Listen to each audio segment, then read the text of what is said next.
Project Lakutei Sichos, Parshas by Sicha Gimel.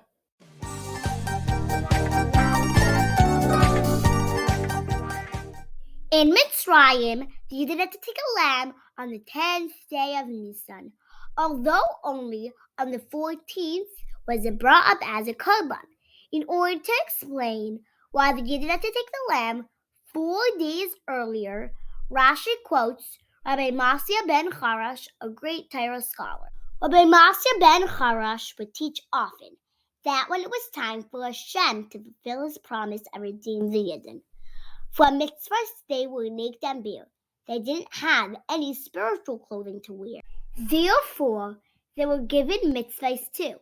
The blood of the Korban Pesach was one mitzvah to do. The other mitzvah that they were given to merit the Geula was the mitzvah of the blood of the bris milah. Rashi goes on to say, and they were sticking to Avodah Zarah in every way. Moshe told them to remove themselves from Avodah Zarah and instead take a lamb for a mitzvah. The reason for the 4-day wait, the end of Rashi does state, by keeping a lamb to serve Hashem in the possession for 4 days, they went the other extreme and acted against their Avodah Zarah ways. 4 days was necessary because if they would have slaughtered the lamb immediately, it would not have been enough time to break their evil totally.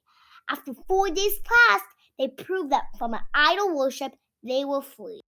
With Rabbi Masya's teaching, Rashi introduces his explanation, because from him we learn why the mitzvah of Korban Pesach was given. The goal of the Korban Pesach was to slaughter the evil, so that to Hashem we could be 100% loyal. It was the blood of the Korban Pesach, specifically, that destroyed the evil and made it possible for the Yidden to go free. Staying away from evil is the first key, so that the Jew could be dressed properly. But we can't just stay away from bad, that is for sure. We must increase our wardrobe with good spiritual clothing more and more. The mitzvah that represents our internal bond that constantly does grow is the mitzvah of bris milah, because on a Jew's body the loyalty does show. Rabbi Masya ben Charash, Rashi does mention, because this was his life's mission. He established his yeshiva in Rome specifically so that to give spiritual clothing to others, he would have the opportunity. If Mashiach was just about setting us free, Mashiach would have been here already. But Hashem wants that when Mashiach does appear, we all should have spiritual clothing to wear. As Yud Shvat draws near, we think of the Frierdiker Rebbe and the Rebbe so dear. Mesiras Nefesh, they did display, so every Jew should be ready with mitzvah clothing to greet Mashiach speedily.